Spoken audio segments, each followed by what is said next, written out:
Good afternoon, everyone, and welcome. I'm Brian Holcomb, the Director of the Visual Arts here at the Center for the Arts at Virginia Tech, and I wanted to thank you all for joining us for mark the opening of our two concurrent solo exhibitions, Molt by Abigail Lucien and Living in Brilliant Suspension by Didier William, curated by Jerry Philogene and organized by Art Yard.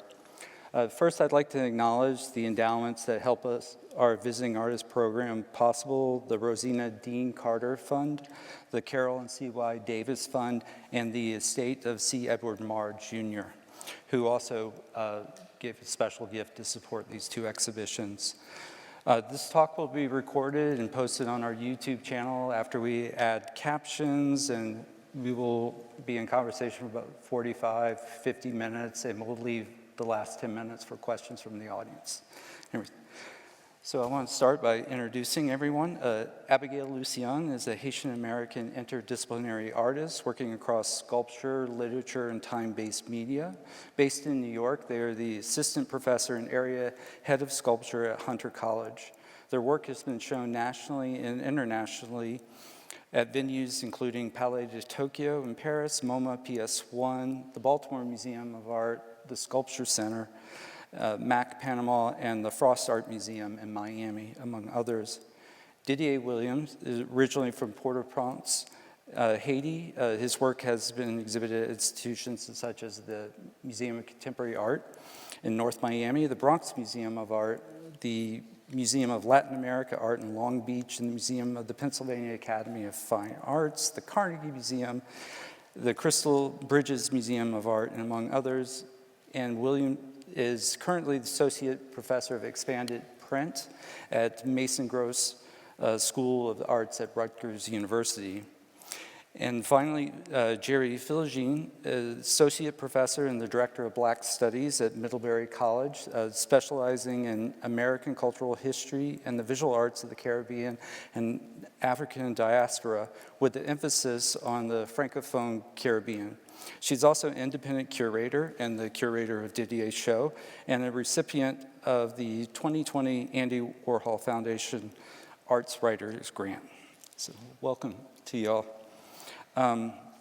So I'm going to get us started in questions, but this hopefully is a discussion, so you all feel free to just continue and respond to each other. So I wanted to start with your previous panel. A couple of years ago during COVID, you were part of a studio, well, sponsored by the Studio Museum, a Harlem show with artists Willing Cadet and Majin Isaac, and you brought together artists of the African diaspora, and you were talking about home, family, belonging, and memory and place. Was this the first time that y'all met and in discussion? And also, what do you most remember from that conversation you carry with you today? Yeah, that was the first time we met, right? Yeah, I mean, I think we met maybe a week before on a pre-call for it. Well, first of all, thank you for having us. It's also, thanks for being here. I think it's a really sweet thing, and it kind of mimics a little bit of what has stuck with me with that talk is it felt kind of for the first time being in even in a digital space, in a room where you didn't really have to say subtext, which was a really special and kind of something that I maybe took for granted until that moment, I think. And so Widleen was in the process of doing the residency at the Studio Museum and brought the three of us to have that conversation. And I'm really grateful that she took her sort of public programming as a way of kind of opening and expanding and also connecting the four of us. Yeah. Yeah, is my mic on? Yes. I think about that conversation often, and likewise, thank you guys for having us and walking over ice-covered sidewalks to be here with us this afternoon. It's really sweet. But that conversation was powerful for all the reasons Abigail mentioned. We just before we came in here, the two of us were walking through the exhibition, and we were talking about how much is often encoded in an artist's work, especially when your work is personal, biographical, historical, and you're sort of enmeshed in it for years and years, and your head is sort of in the ground in it. It's very easy for a lot to become deeply encoded, so much so that you're less aware of what's being translated to an audience, and that's when somebody like Jerry comes along and takes that complex web and sort of stretches it out and makes it legible to someone who's not the maker. And one of the things that we talked about during that conversation that I think all of us sort of perked up a little bit was science fiction and mythology, as this way in which we could sort of ground and embed a kind of speculative futurism within this conversation about migration and home and immigration and sort of remaking and remapping family and historical narratives in a non-native space. That's something that I know is foundational to my work, and that's something that I've always admired about Abigail's work. This way in which we take the ephemera that is both personal but also sort of archival and historical, and give it a new sense of place and a new sense of meaning outside of its original sort of context. And science fiction was like something that both of us had read and grew up with, and at the time I think it was less sort of pertinent to my work, to be honest. And moving forward, it's become really kind of a grounding in the work that is in the show, and even in the work that I'm thinking about now. This sort of through line of home has been an obsession for a very long time. And home as a kind of speculative future, I think, is exciting and productive for a number of reasons, but particularly as a way to think about narratives of immigration. Yep, and I know, Abigail, you mentioned like future, or thinking about future when you do your objects and your sculptures, and also with tying into the home, and I know we'll be talking about that soon. Jerry, just really quickly for you, I mean, this conversation was always very important to you because you started it by, re-inviting Whitling to have another conversation with Didier as part of the catalog that Art Yard produced for this show. And what made you to kind of bring that back to this moment? Oh, so inviting Widlin to be in conversation. Yeah, part of the, in context with the with Didier's current exhibition. With the current exhibition, yeah. I was working with Widlin on another project, and we were in conversation. I had seen the conversation between Abigail and Didier, and Majin and Widlin. I'd seen the Studio Museum conversation. I was mesmerized by many of the conversations, many of the ideas kind of stemming from that. And Widlin and I were working on another project, and she'd said something that so resonated with me. She was, I believe, a graduate student at Syracuse, and she came to a talk that Didier was giving and she was in the audience, and I think Didier talked about his Haitian background and his connection to Haiti, and how he was really excited and interested in bringing that up into his work. And she, in the audience, she felt heard, she felt seen. She said, I felt that he was someone, even though I did not know him, but he was acknowledging me as a Haitian American artist, as someone who's also thinking about artwork and struggling and thinking about my place in the art world and what I was making. So to hear someone say that to you, that this person whom she did not know, but she felt so connected to him, and he resonated so much with her, and then she invited him to the Studio Museum conversation. So when she said that, I said, great, because I was also working on the curatorial project with Didier and Art Yard, and I said, well, we're going to be in conversation. And Didier knew Widlin, and he was so excited about it. He goes, yes, let's put us in conversation. So that's how we kind of got that together. And it's a beautiful conversation. It's a beautiful conversation where they talk about the work, the production, but also just sense of home, belonging, or talking about some of the challenges, some of the vulnerabilities that come out of being, Black, queer, immigrant, brown, all the things that we're consciously dealing with right now. So it's a beautiful conversation. And we lean for, those in the audience who may not know her work, Widleen is a photographer. And so the conversation between the three of us, including Majine, was exciting because we weren't working in the same medium, That's right. but we were thinking about similar ideas across different traditions and methods of making, which was really, really sort of potent, right? To see these kernels pop up in completely different ways, but they were still resonant. Yeah, and what I loved about the Studio Museum conversation as well, and the conversation with Widleen is, as you just said, you're all working in different mediums, but there's a thread and a line that connects the works and connects some of the ideas. You know, we have someone who works with steel, someone who works with metal, someone who works with painting and printing, a photographer, and Majine who's a painter. You know, so all of that was really exciting to see how artists working in different artistic practices bring together similar ideas, and I think that allowed to also broaden the way we think about, at least for me, Haitian art, Haitian contemporary art, art of the African diaspora, and that I think is really exciting that we have all these different entry points, right? We just don't have one particular way of thinking about it, but we actually have multiple conversations that can be had, and I think that is one of the exciting things about that conversation for me, but also just even seeing these two exhibitions together that you have upstairs, or across the street, I don't, hall. And I'll say that Jerry and I have worked on shows together before. And one of my first conversations with Jerry, one of my favorite questions Jerry asked was, where is Haiti? And I still love that question because it's a question that's often asked by people who are not familiar with Haiti and Haiti's history. But it's also a question that foregrounds the kind of geography of what we talk about when we're talking about immigration.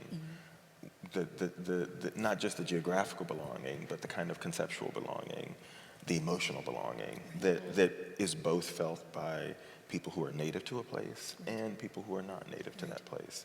And the many ways in which those of us who are in the diaspora think about Haiti as a locale, Haiti as a psychological state, Haiti as an emotional state, Haiti as a fraught political situation, and sort of pinpointing that location becomes a really expansive project.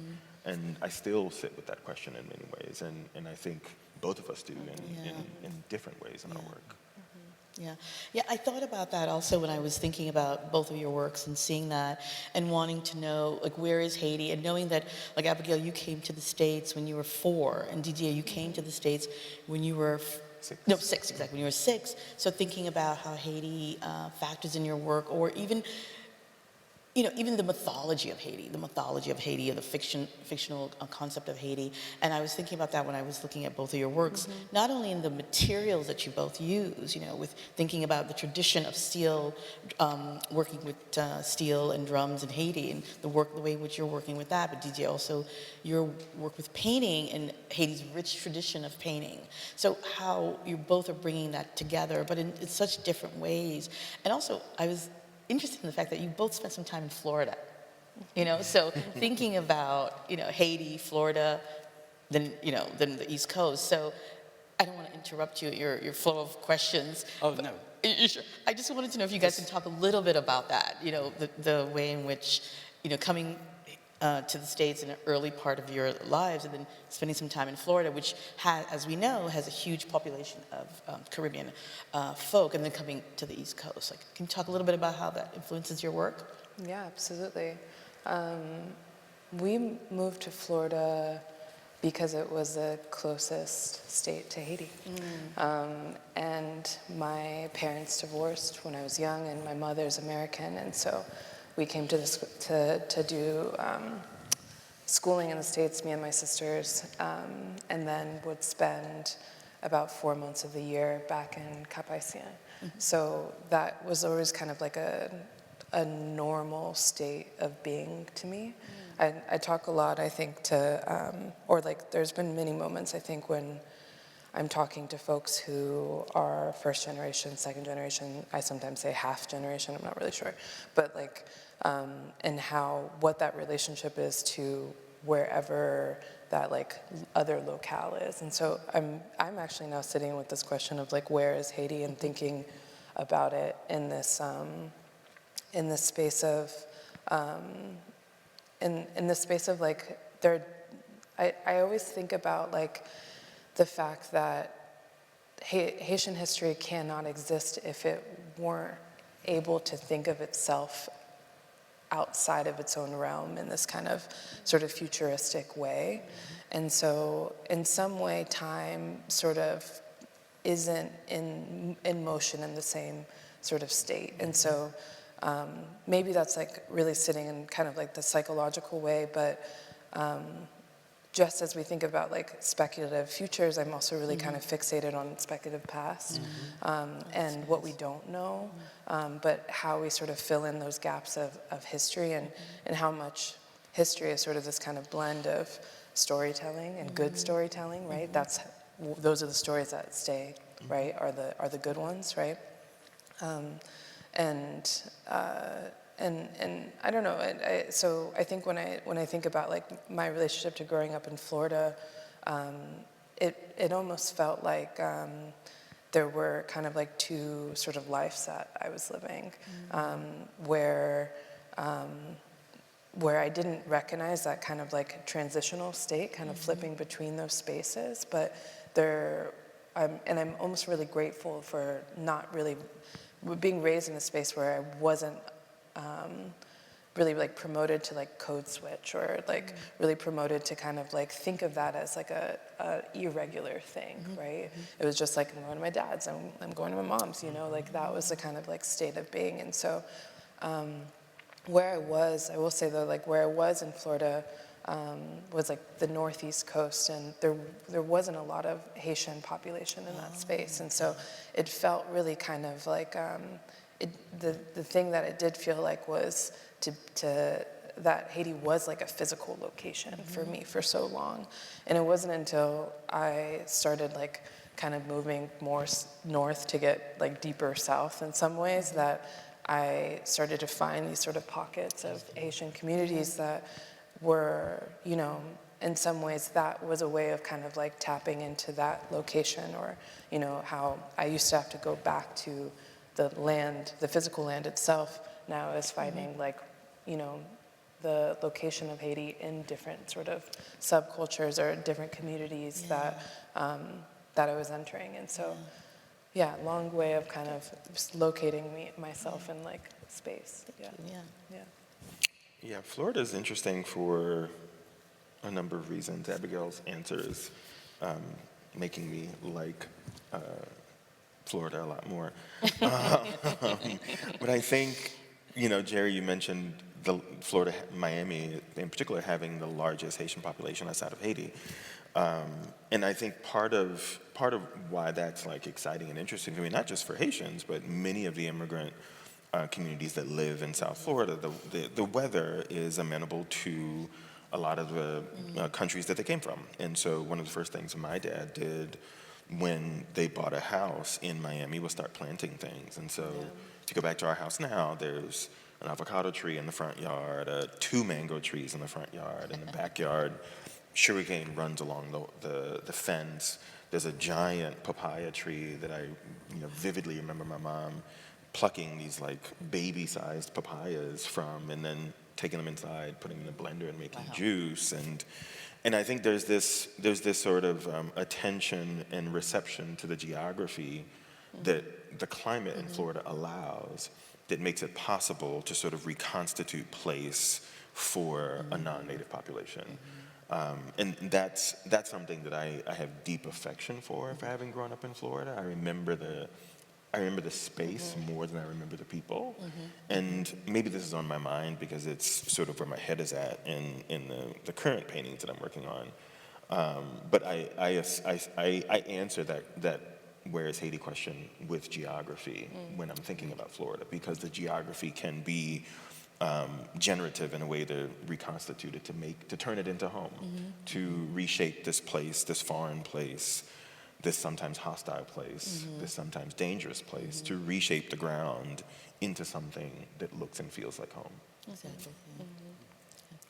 And so thinking about, I mean, there's a certain duality that I see in both of your works. I mean, just with looking at this painting like Recovery and Renaissance, like Haiti and Miami, there's almost this double view or impossible view, because you can see that you would see in science class, where you can see under the water, over the water, and also, and how does that relate to like the two places and duality?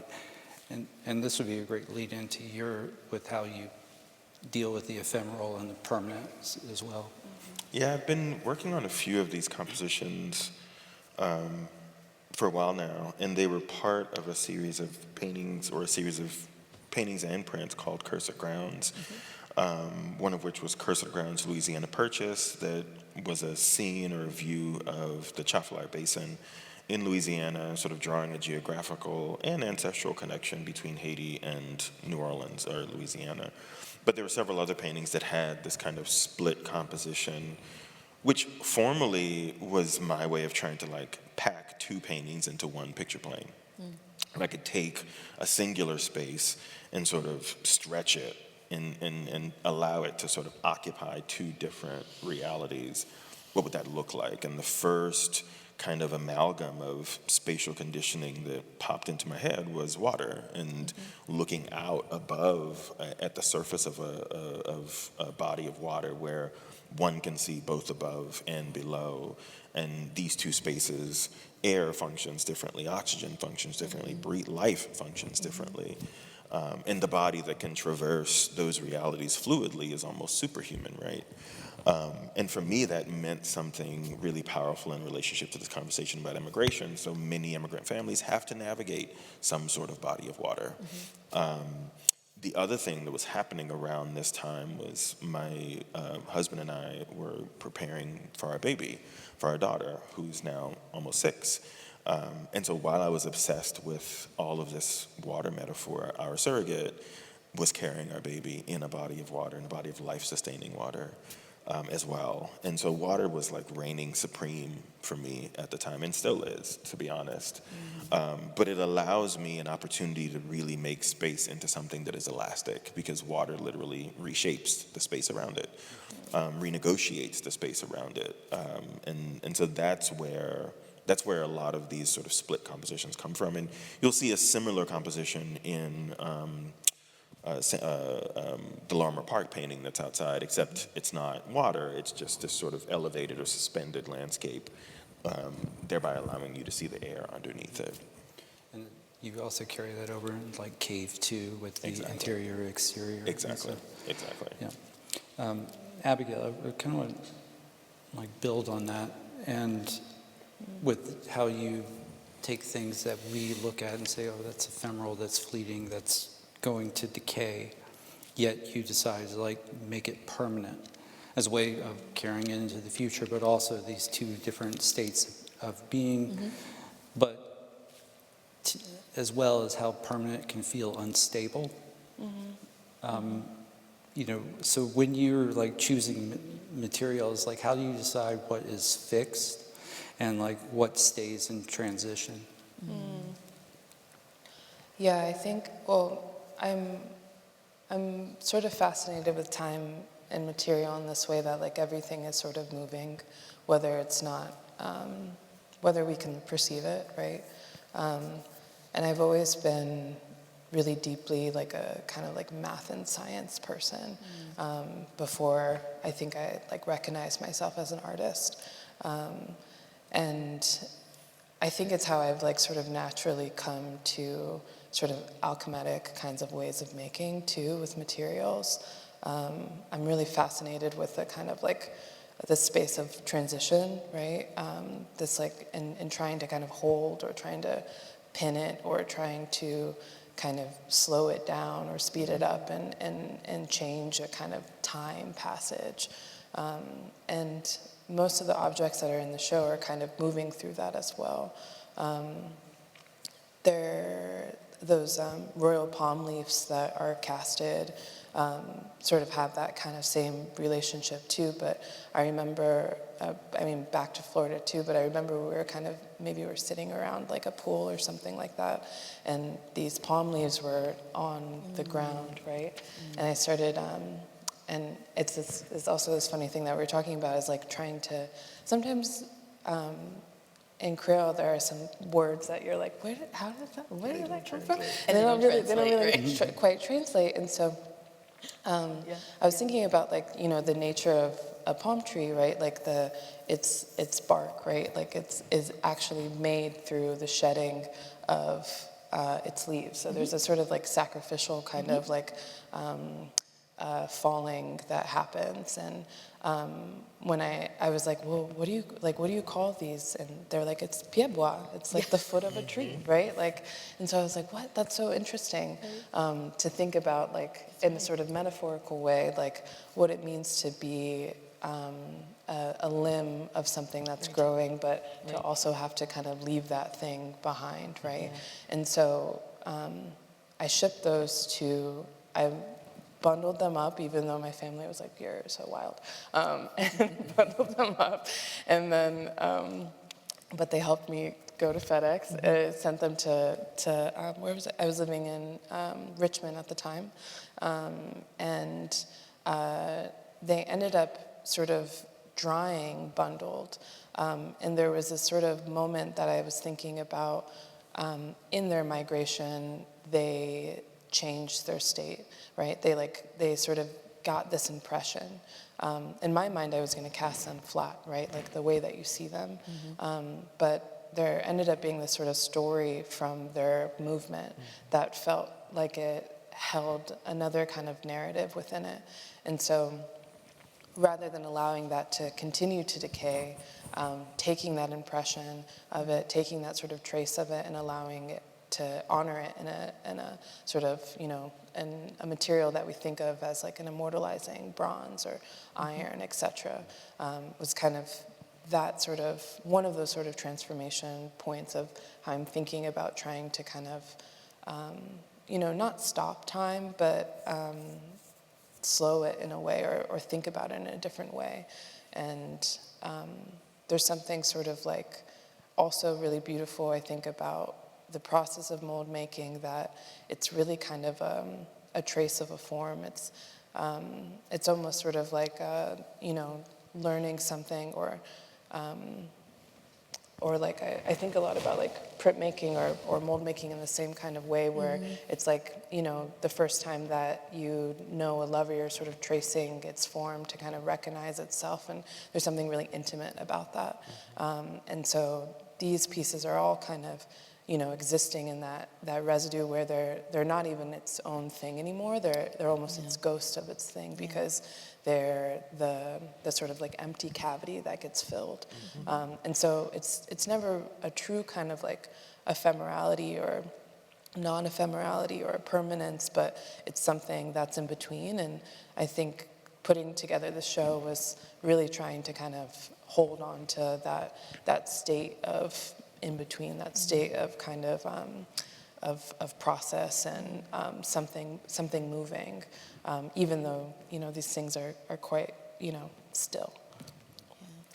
Is that also like a kind of a reference to, I mean, how water is such an influence to both of you, because it's in a constant change of state, even though if you look at it, you can recognize it, yet knowing it's moving and always changing, like with your Lit Union text piece that you made with the hibiscus, steeping, you know, the ink and everything. I mean, which you also embedded into your soap sculptures, which is something even more fragile and constantly changing.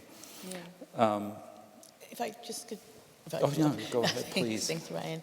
I'm really interested in the conversation you're having right now, Abigail, and the way you're talking about material, and also thinking about your work, Didier, and how you also kind of, and I use the word manipulate in all of its possibilities, you know, not in its negative, but the way you both manipulate and work and rework material, things that we are supposed to understand as fixed, right? Soap, cocoa butter, you know, wood, material, but yet you both in different ways, whether it's painting, printmaking, carving, you both in different ways manipulate those processes to give us something different.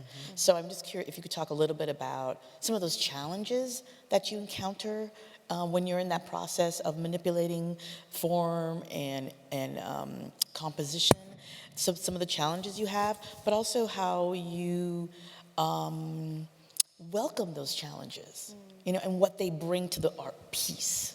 So if you just talk a little bit about, because I'm thinking about that piece in particular, the piece we're looking at up now, I'm thinking about the ways in which you've had to do certain restructuring with the text, with the material to get it in a particular way. And if you talk a little bit about that, and also your work, DJ, bringing together in one piece, painting, printmaking, carving, drawing, you know, I mean, all of that, and then to give us, you know, the wonderful work that we're looking at. Well, Abigail mentioned alchemy earlier, and in the car ride last night from the airport, I mentioned to you, Jerry, that alchemical processes for me are imperative in art making. Right. That I don't understand what I'm doing without it, and I think, in part, that's because of my own sort of nerdy love of printmaking and mixing paint and all that kind of stuff, but also my dad was a mechanic, or still is a mechanic, he's retired, and my mom is a chef, mom is a cook, and so I grew up watching these two people constantly using their hands to reshape the world around us, to fix, amend, weld, sew, combine. I mean, my mom was literally taking raw material and turning it into these beautiful, brilliant, world-class meals with no money whatsoever and having to feed 3 growing boys. And my dad could fix anything. And so that kind of early lesson in the power of alchemy, I think is foundational to my studio practice. And I didn't understand painting until I got into the print shop, where I could then sort of mimic some of those processes that I learned from my mom and my dad. And so the challenges, of course, are material. They're trying to take two things that don't belong together and bring them together, trying to work with a water-based medium and an oil-based medium and all of the sort of science that you have to bring to that process so that edges meet and adhesions happen and things don't crack and things don't fall apart. And all of that kind of stuff becomes really, really exciting as part of a painting practice for me. And I think the alchemy also is sort of foundational to the conceptual practice too. I need those frictions to sort of take place in order to be able to read what they mean in my sort of lived reality. Yeah, great, thank you. Yeah, and I mean, I'm constantly sort of running into something that doesn't take or doesn't form or doesn't go, and I mean, it is something that I try to teach when I'm teaching mold making. I try to teach it with a kind of positive attitude as much as I can, because if you've ever made a mold, there's always a chance, right? Like there's always a chance that something doesn't take, it doesn't move in through the whole form, right? And you don't usually know that until you can actually open that thing up, right? After it's gone through its states of matter, after it's lost that sort of heat register of like energy. And so there's often times that I don't know what something's going to look like until I'm able to crack open that mold. And I think that feels different with some of the softer materials. It's actually such a pleasure to work with softer materials at times, because cleanup is just kind of like, like I'm rubbing this butter on me. I'm like, that's great, but with iron, which has like such a sort of grounding presence in my practice, both like geologically and metaphorically, and really just thinking about a kind of like cosmic labor that it has gone on and how it sort of wraps us in many different ways. That is like a different kind of process. Oftentimes there's like a relationship also to other beings, right? Like there's a will that someone else has to help you with, right? You can't just tap molten iron by yourself. You need someone else to help you, and it becomes this sort of choreographed dance, right? And so in the process, I think, of making those things, there is not just that material, but there's that there's that instance, there's that moment that is happening. So it's not just sort of that discrete object, but it's the narrative of like, how does this thing sort of come together, right? And there are times, and like with this piece, the If I Should Stay, there are many sort of seams that are like left on it, or these moments that typically as like an iron worker you chase back, you clean back, that I've kind of left exposed as like a way to kind of honor these moments of when something seeps out, when you can kind of see the lines of something. And there are also other times, and not necessarily in these works, but where a mold doesn't take, and I find that I'm going to work with that, or there's such a sort of responsive relationship to that. And for me, I've really come to like finding that drawing with steel is the best way I know how to draw, because of the way that it can kind of take in the body in a different way, and so it's sort of like a push and pull in a lot of ways, and means that I kind of need to. I think what has kept me in it is that it keeps me present while I'm making it, and there's something really special, I think, about being able to have that kind of devotion in your practice, and being able to like be grounded into that material, whatever it might be. But if it sort of captures you, then there's, I don't know, all the things that you're thinking about both simultaneously like float and melt into the thing, right? And I don't know, that's just such an important thing to me. Yeah. What I'm hearing also in both of what you all are saying, particularly when you've used the word, both of you used the word speculative many times. So thinking about this idea of the speculative and thinking about the possibilities that reside in that, and also thinking about vulnerability, right? Leaving not only yourself vulnerable to what may come, right? And accepting that, and knowing that, like you said, you might have to leave the seams there. You might have to leave some spaces where everything is not so clean cut, and and there may be in a particular piece, paint might drip to the side, and we don't have to always necessarily have to clean that up. And that, in a way, speaks to the possibilities of a kind of work that allows for a vulnerability, but it also allows for various perspectives. And I think that's one of the things that I really love about both of your works, is that it allows us to enter it in different ways. It allows people to enter in different ways, whether it's through the medium of paint or the medium of bronze casting and all that. So it allows multiple perspectives by different audiences. And I think that kind of work asks us to be speculative, right? Asks us to think about a futurity, and I would even suggest a kind of black futurity, and what would that actually look like, with all of its nicks and cracks and futures and all those kinds of things that happen. And I think that and its opacity. Its opacity, yeah. I think sometimes I talk about this idea of working blind, which I've found at various states in my practice, and I think if I may identify it in Abigail's practice too, these moments where you have to sort of be really in tune to the material, to the process, to the steps, to the tradition, and then the moment of making, the moment of the cast, or the moment of rendering, quote unquote, is a process that's unseen, that has to be excavated later, that has to be taken out of the mold, that has to be pulled out of the press, right?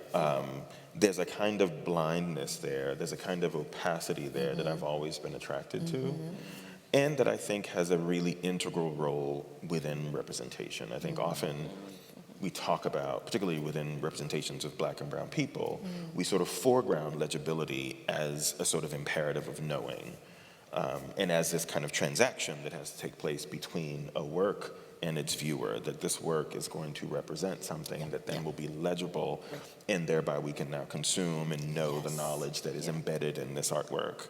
And I've always had a lot of trouble with that framing of the function of representation, because it takes really complex lived realities and tries to simplify them for the purpose of the transaction. But also it leaves all of the sort of work to be done by the object and the maker.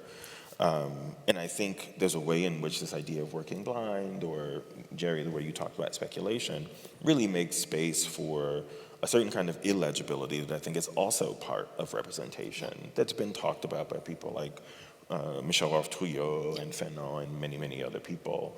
But I love that sort of parallel that I feel like both my work and Abigail's work is very sort of invested in this moment of mystery that is not just a part of the making, but is also a part of how the work lives in the world. Exactly, yeah.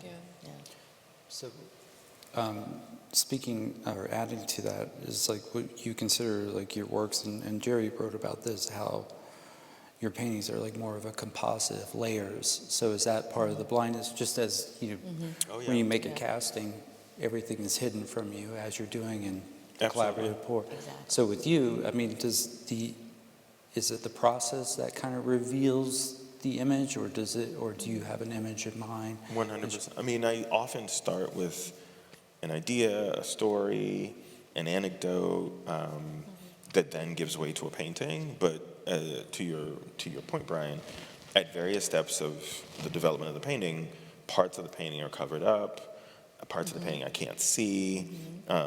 And sometimes it's for very practical reasons, right? If I'm carving onto a surface of a painting, it's going to create a lot of dust and dirt and muck that I don't want to get into the paint. So I have to cover that up and work on a different part of the painting that's painted with fluid viscous acrylic.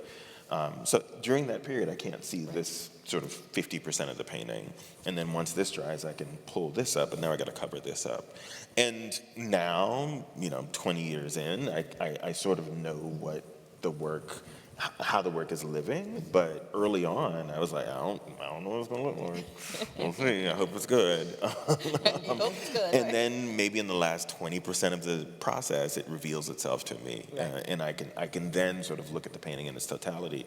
But in the beginning, there was something really harrowing about working that way, and now I really love sort of working that way, because in that sort of 2-3 week period where I'm just working on this part of the painting and I'm working like 10 inches away from the surface, that's all that matters. Nothing else matters to me. And that's not how I was trained. In art school, we talk about balance and composition and all this stuff, which is, shout out to my art teachers, I love them. But there's something really special about sort of taking this small area of real estate and turning it into the world for a period of time, and then shifting over and turning this small area of real estate into the world for a period of time. And sort of, in my mind, I think that's kind of what my parents were doing when they moved to another country with 3 kids and took this small plot of land and said, I'm going to turn this into home. And it's not that everything that came before it doesn't matter, or that everything that comes after it doesn't matter, but for the time being, the mindfulness of this practice will be optimal. And I really sort of resonate with that way of working. And I knew this time would go like so quickly, and my 4 or 5 pages of questions will be saved for the reception. I do want to talk kind of before we open up to the audience specifically about like the idea of labor related to like ritual, and the like, what are your thoughts on that as part of like the spirituality of like the process, the meditation, and how that comes into your work? Because Jerry, you wrote about Didier's with kind of this magical like surrealism, and both of you are kind of dealing with these, referencing like the symbolism of the culture of Haiti, and certain type of like magical aspects of it, and how that's like embedded into the piece. And I'm kind of curious, it's like how labor, both of your works are labor intensive, how that kind of ties into that meaning.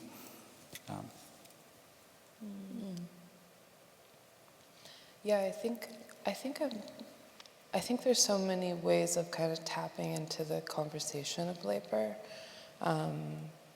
There's one that's kind of like romanticized idea of like the artist, and that's like all we do, right? Like, because I really feel you when you're talking about the small space, right? And but we also know that we're trying to get there all the time, right? And there's so many other things that keep us from that space, right? But I think when I think about kind of like the sort of like undertones of like ritual or what it means to kind of like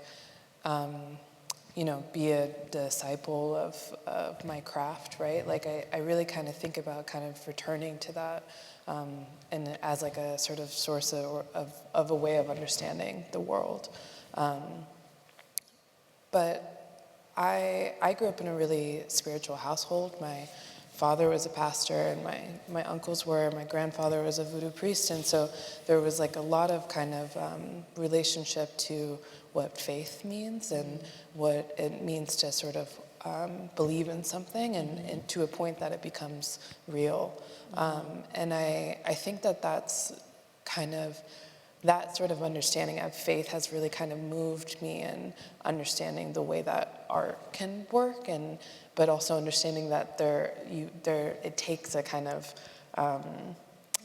it takes a kind of, I think it's like stereotypical, but it takes a kind of village, right, to move that thing forward, whether that be like a single artist in their studio or a team of people helping putting something together, or all of the cultural workers that are sort of take their hands on putting a show together or a project together, et cetera. And so I think right now my head is very much on that space of it not being so much of an independent thing, and really kind of like, finding a lot of gratitude, I think, in what it means to sort of lean and trust on the people that are working with you too, and who are meant to be, invisible in many ways.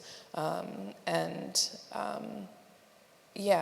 think about labor in other ways in the work, but for right now, that's what's kind of coming to mind. Yeah. When you mention labor and choreography, labor and ritual, I think about choreography. You think of what, I'm sorry? Choreography. Right now, I'm in the middle of moving my studio, which is so much more difficult than moving our house. And I'm finding myself thinking a lot about how I move through the space, where I do what, and how my body sort of falls into certain systems and ways of working by necessity. Not even necessarily the way I like to work or the way I want to work, but the way that the paintings demand, the kind of movement and sequencing that the paintings demand. And that really does become a certain kind of ritual, right? When it feels wrong, you know it, you feel it right away. You're irked. You're kind of awkward in the studio. You don't feel good. It doesn't sit right. Your back hurts. Things just don't line up correctly. And I've really become sort of draconian about how that setup is supposed to look, in order that my limbs know how far to reach, my legs know how far to walk, my body knows how to position itself.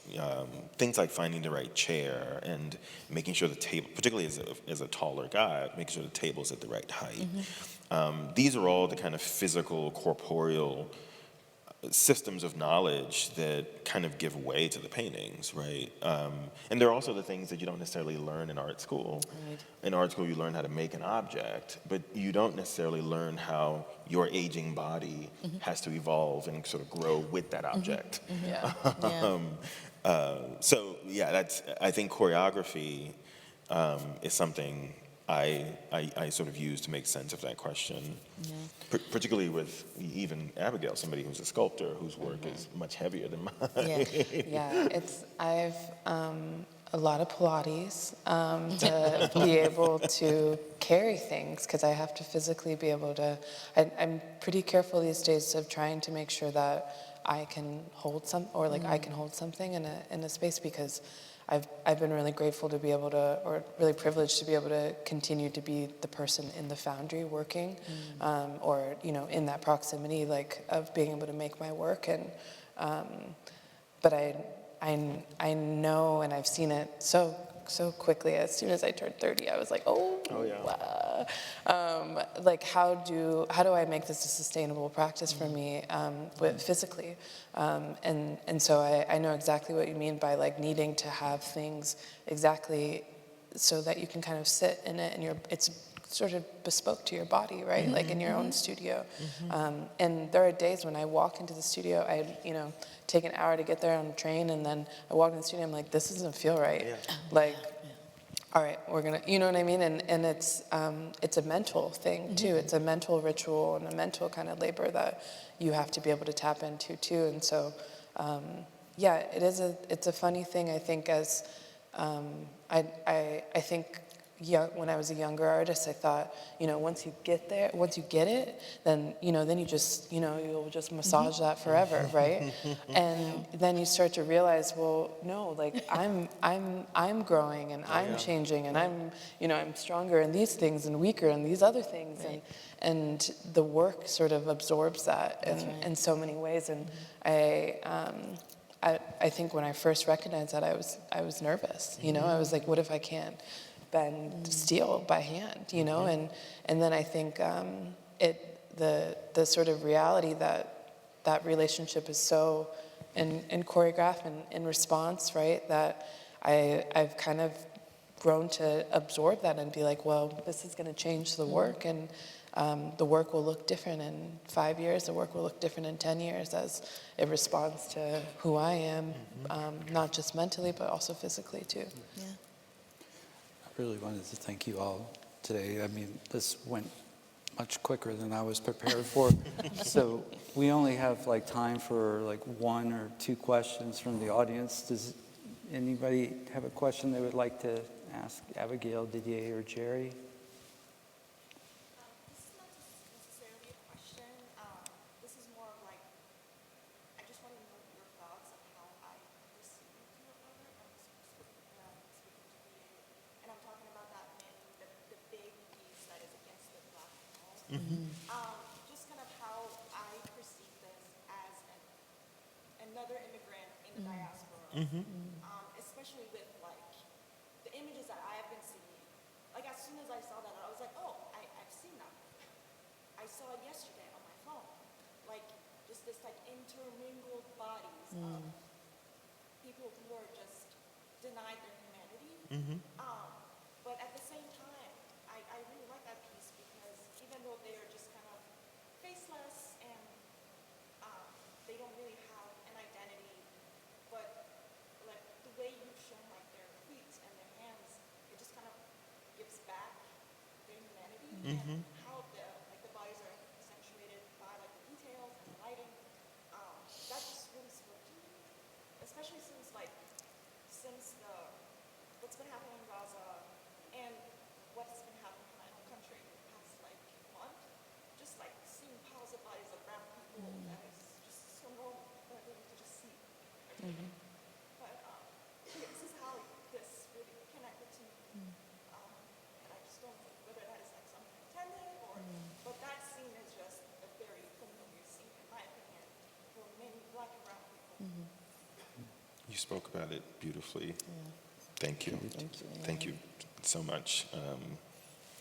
I mean, there's nothing that I can really add to what you said. That read and that curiosity and tenderness is what I hope a viewer brings to the work. You mentioned facelessness, and I think about anonymity a lot with narratives of black and brown people, not as a sort of condition of trauma, but when I think about that, I'm thinking about when my brothers and I were kids and the ways in which being anonymous allowed us to protect ourselves from people who saw us as foreign, from people who saw us as not belonging, from people who understood that we spoke a strange language and as a result didn't belong here. And so when I got out of school and was starting to think about some of these ideas and the work currently, stripping their faces was a way to protect them. Cloaking them in this kind of chainmail of eyes that completely covers their bodies was a way to protect them. In one of my talks many years ago, I had a question from a person who said, I wanted to know why they're always nude. And it was the first time I got that question. It was kind of jarring because I said, well, that's interesting because I've always conceived of them as completely covered up.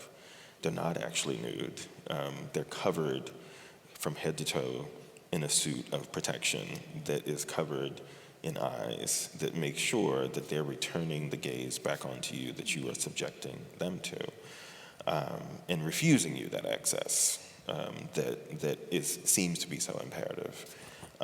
Partly in an effort to cloak them, but partly for the beautiful way in which you talked about them, wherein we can see that some of these conditions are not unique to a Haitian narrative, that they're conditions that lots of us who come from non-native and immigrant families can relate to, whether it's one generation back or 5 generations back.